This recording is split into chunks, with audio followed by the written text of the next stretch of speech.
सबसे एक बड़ी बात है कि आप कांग्रेस से चुनाव लड़े, बीजेपी में शामिल हुए, अब मंत्री बनने जा रहे हैं। कौन कौन से वो प्राथमिकता वाले काम होंगे जो मंत्री बनने के बाद आपकी प्राथमिकताओं में शुमार रहेंगे? मेरे क्षेत्र में क्षेत्र का इंफ्रास्ट्रक्चर डेवलपमेंट करना, सिंचाई की व्यवस्थाओं का विस्तार करना और अपने क्षेत्र को अन्य पूरे बड़े शहरों से जोड़ना और पूरी तरह से लोगों को काम बेरोजगारी को मिटाने का प्रयास। आपके कार्यकर्ता सुबह से ही यहाँ पहुंचे हैं बधाई देने के लिए। सबसे एक बड़ी बात है कि आप जिस क्षेत्र से आते हैं, शिवपुर से, वो काफ़ी ज़्यादा पिछड़ा और कहा जाए तो कुपोषित इलाका भी है। उसमें कुछ सुधार करने की आप कोशिश करेंगे। कौन से वो आपकी प्राथमिकता वाले काम रहेंगे उस क्षेत्र के लिए? निश्चित रूप से सुधार करेंगे। सबसे बड़ा सुधार सिंचाई की व्यवस्थाओं का विस्तार जब हो जाता है तब किसान संपन्न होता है, फसल अच्छी होती है। तो वो सबसे पहले मैं सिंचाई सुविधाओं का विस्तार और इंफ्रास्ट्रक्चर डेवलपमेंट। कल जब आप भोपाल आने के लिए आपको निमंत्रण भेजा गया, किसका फोन आया था? क्या कुछ बातचीत हुई थी पार्टी संगठन से? क्या कुछ बातचीत हुई थी पार्टी संगठन? सीएम हाउस से खबर पहुंची थी। आप अब पहले सीएम हाउस जाएंगे, उसके बाद राजभवन जाएंगे? देखो, मैं प्रयास करता हूं कहाँ जाता हूं। ये रामनिवास रावत है, क्षेत्र के विकास की बात कह रहे हैं। और एक सबसे महत्वपूर्ण बात है कि यहाँ पे तमाम सारे कार्यकर्ताओं का बधाई देने का सिलसिला शुरू हो गया है। उनके क्षेत्र के विधायक विजयपुर से हैं रामनिवास रावत, और तमाम सारे कार्यकर्ता उन्हें बधाई दे रहे हैं। इस वक्त आप विस्तार न्यूज़ पर देख रहे हैं, ये सीधी तस्वीरें रामनिवास रावत के आवास से है। कुछ ही देर के बाद यहाँ से राजभवन के लिए निकल जाएंगे और मंत्री बनेंगे मोहन कैबिनेट में। अंजलि, आप तस्वीरों में आप देखेंगे, एक्सक्लूसिव तस्वीरें हैं। कार्यकर्ताओं का हुजूम आवास पर पहुँच चुका है इस वक्त और मिठाई खिला के उन्हें शुभकामनाएं दी जा रही हैं। और आप देखेंगे रामनिवास रावत है तमाम सारे कार्यकर्ताओं के साथ, और उन्हें बधाई देकर अब वो यहाँ से राज्यपाल से मुलाकात करने के लिए राजभवन पहुँच जाएंगे और मोहन कैबिनेट के ये संभवतः पहले मंत्री होंगे। ग्वालियर चंबल क्षेत्र से आते हैं, ओबीसी वर्ग के बड़े नेता हैं रामनिवास रावत। और सबसे महत्वपूर्ण बात है कि आप देखेंगे अंजलि की तमाम सारे लोग इस वक्त आप देखेंगे कि रामनिवास रावत को बधाई देते हुए नजर आ रहे हैं। अंजलि, बिल्कुल विवेक, हम देख पा रहे हैं कार्यकर्ताओं में अलग ही तरीके का जोश भी देखने को मिल रहा है। और यही कार्यकर्ता वो लोग भी हैं, अकेले आने नहीं दिया था रामनिवास रावत को भारतीय जनता पार्टी में, उनके साथ आए थे। मिठाइयां बट रही हैं। तो आज जब ये संख्या जो है मोहन मंत्रिमंडल की 30 से बढ़कर 31 हो जाएगी, तो उसको लेकर क्या खास तैयारियां है राजभवन में? देखिए, राजभवन में पूरी तैयारियां की जा रही हैं और रामनिवास रावत को आप देखेंगे कि यहाँ पे तमाम सारे लोग यहाँ पे मौजूद हैं और उन्हीं से बात कर लेते हैं। आप इस क्षेत्र के काफ़ी करीबी हैं रामनिवास रावत के, कैसा लग रहा है वो मंत्री बनने का? बहुत अच्छा लग रहा है और काफ़ी लंबे समय से आप जुड़े रहे। जी जी जी। देखेंगे आप रामनिवास रावत के यहाँ पे नारे लग रहे हैं, तमाम सारे कार्यकर्ता यहाँ पे बधाई दे रहे हैं। और अमूमन ये देखा जाता है कि किसी पार्टी से और किसी नेता से जुड़े रहने का यही फर्क होता है कि जब रामनिवास रावत कांग्रेस से बीजेपी आए तो तमाम सारे उनके सहयोगी कार्यकर्ता भी बीजेपी में शामिल हो गए। अंजलि, बिल्कुल, कार्यकर्ताओं में भी उत्साह दिख रहा है, बहुत खुश नजर आ रहे हैं। लेकिन मेरा सवाल ये रहेगा कि लगभग कितने बजे तक ये कार्यक्रम जो है शपथ ग्रहण का वो शुरू हो जाएगा, और क्या उससे पहले सीएम से मुलाकात हो सकती है?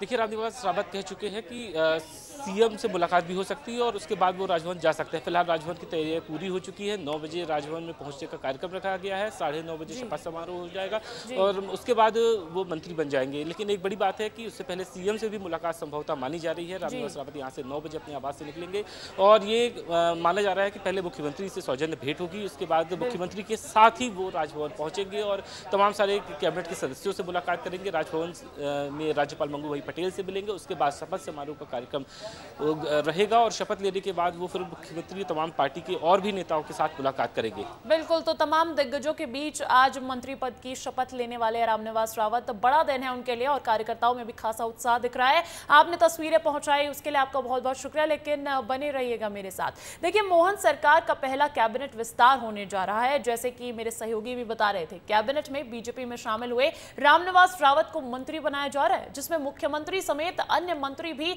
शपथ समारोह में शामिल होंगे। राजभवन में शपथ समारोह की तैयारी पूरी की जा रही है, वहीं सुरक्षा व्यवस्था भी बढ़ा दी गई है। ये जायजा देखिए आप।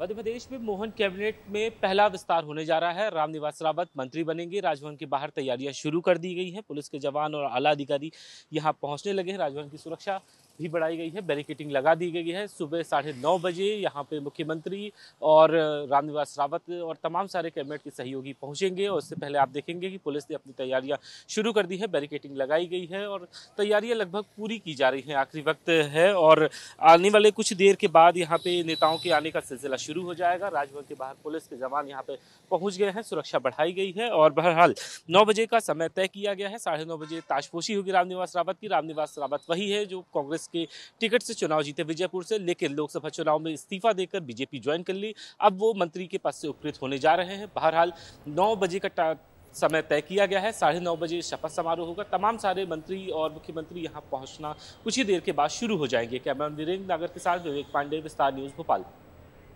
तो देखिए, मंत्रिमंडल विस्तार को लेकर तो प्रदेश में हलचल तेज है ही, लेकिन अमरवाड़ा विधानसभा का उपचुनाव भी प्रदेश में हलचल मचाए हुए है। आज अमरवाड़ा विधानसभा उपचुनाव के लिए प्रचार प्रसार थम जाएगा, लेकिन उससे पहले तमाम दिग्गज यहां पर प्रचार करने वाले हैं। मुख्यमंत्री डॉक्टर मोहन यादव प्रचार के लिए पहुंचेंगे। सीएम पार्टी प्रत्याशी कमलेश शाह के समर्थन में जनसभा और रोड शो करेंगे। वहीं मुख्यमंत्री डॉक्टर मोहन यादव सुबह 11 बजे अमरवाड़ा विधानसभा के बटका खापा में जनसभा को संबोधित करने वाले और उसके बाद दोपहर 1 बजे अमरवाड़ा में रोड शो कर जनसभा भी लेंगे। तो वहीं कांग्रेस प्रत्याशी के समर्थन में प्रदेश प्रभारी भंवर जितेंद्र सिंह और पीसीसी चीफ जीतू पटवारी भी रैली करने वाले हैं। तो देखिए, अमरवाड़ा उपचुनाव को लेकर अब तैयारियां जो है जोरों शोरों पर है और आज ही की घड़ी है जब सारी चीजें देखनी पड़ेगी, क्योंकि आज चुनाव प्रचार प्रसार का अंतिम दिन है। इस खबर पर भी अधिक जानकारी के लिए रुक कर लेती हूं मेरे सहयोगी विवेक पांडे का, लगातार बने हुए मेरे साथ। विवेक, यही घड़ी अंतिम है और यही घड़ी निर्णायक है। ये वो दिन है, आखिरी दिन है चुनाव प्रचार प्रसार का, तो उसको लेकर दोनों ही पार्टियों में क्या खास तैयारी देखी जा रही है? और शुरुआत करना चाहूंगी सीएम डॉक्टर मोहन यादव के दौरे से।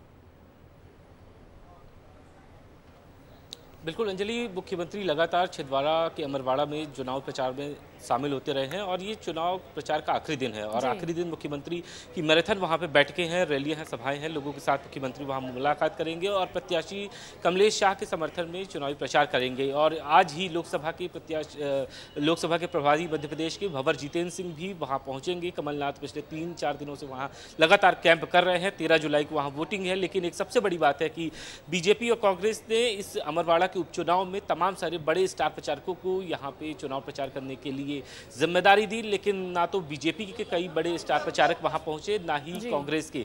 पूरी कोशिश यहाँ पे मध्य प्रदेश में जो कोशिश की गई पूरी तरीके से यहाँ पे मुख्यमंत्री के जरिए की गई। स्टार प्रचारक की सूची जो है भारतीय जनता पार्टी की तरफ से देखने को मिली थी। 40 स्टार प्रचारकों की सूची, नाम था उन लोगों का कांग्रेस पार्टी में, लेकिन उस हिसाब किताब का दिखा नहीं प्रचार प्रसार। लेकिन अब जो है, क्योंकि आज अंतिम तारीख है, तो पूरी ताकत झोंकती हुई नजर आ रही है दोनों ही पार्टियां। लेकिन अगर मैं अमरवाड़ा सीट की बात कर लूं तो वहां मामला त्रिकोणीय देखा जाता है। तो समीकरण अब क्या नजर आ रहे हैं ग्राउंड के?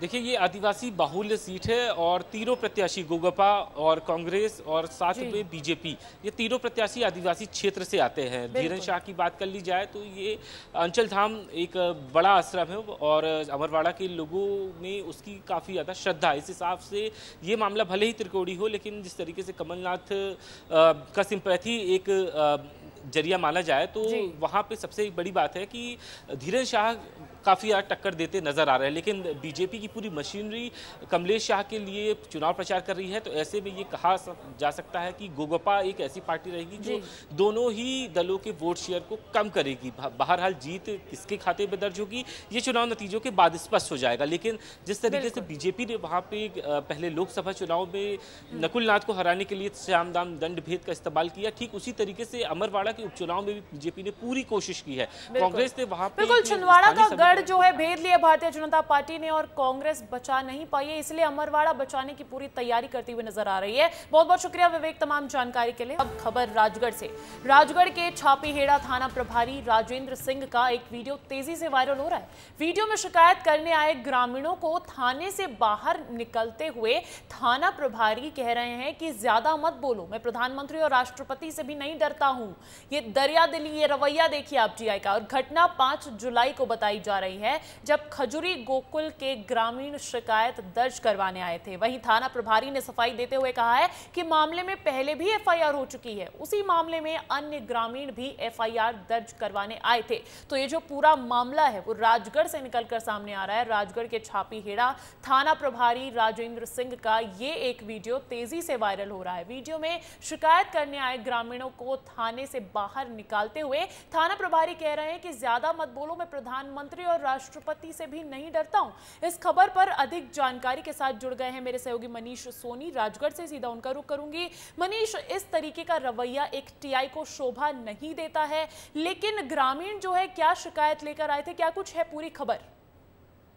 बिल्कुल, देखिए इस तरह की जो भाषा शैली है उसका प्रयोग टीआई को नहीं करना चाहिए था, ये भी वो मान रहे हैं। उनसे हमारी फोन पे बात हुई है। उनका कहना है कि खजूरी गांव के जो लोग हैं वो यहाँ पर राजगढ़ की जिले की एक कुप्रथा है, नाथरा झगड़ा प्रथा।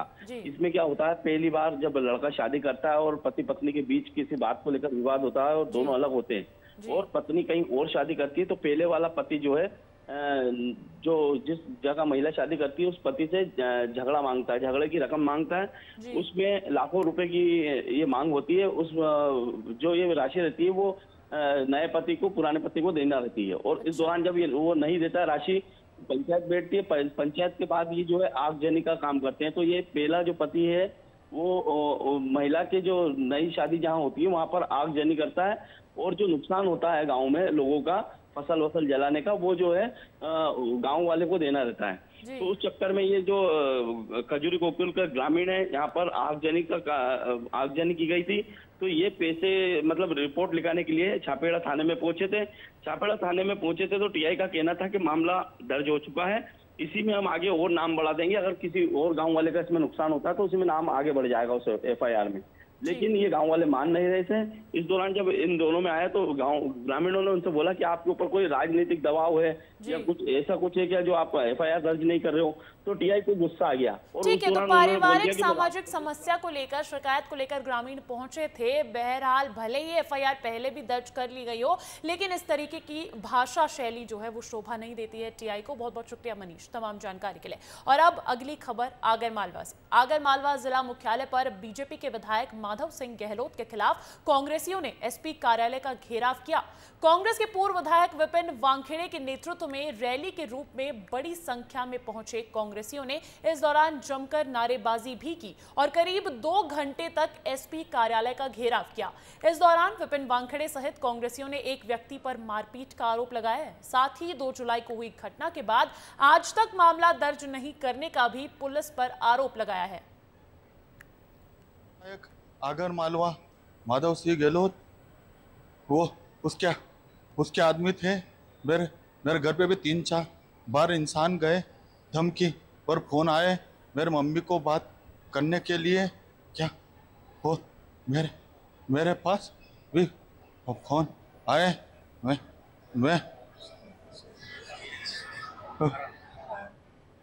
बात है, जनता विधायक को चुनती है जनता के हित की रक्षा करने के लिए, लेकिन आगर जिले में गलती से एक ऐसा विधायक चुना गया है जो खुद ही जनता की पिटाई करवा रहा है। एक हद वहां पर हो जाती है। विधायक के द्वारा लगातार एक व्यक्ति को धमकियां मिलती है, उसके बाद उसके ऊपर हमला होता है। हमले में वो व्यक्ति गलती से उसकी जान बच जाती है। उसके बाद भी विधायक के गुंडे फिर से जाते हैं कि इसकी जान बच गई तो अब इसे जान से खत्म करना है। पीड़ित पक्ष पिछले 6 दिन से छुप के इलाज करवा रहा है। ये अपने आप में बहुत शर्मनाक बात है। नहीं, ये आए हैं, इन्होंने यहाँ पर लिखित में ज्ञापन दिया है। एक्चुअली में जो घटना हुई है तो उसमें जो जिसको चोट लगी हुई है वो हॉस्पिटल में भर्ती है और डॉक्टर ने बताया है कि अभी वो बयान देने के योग्य नहीं है।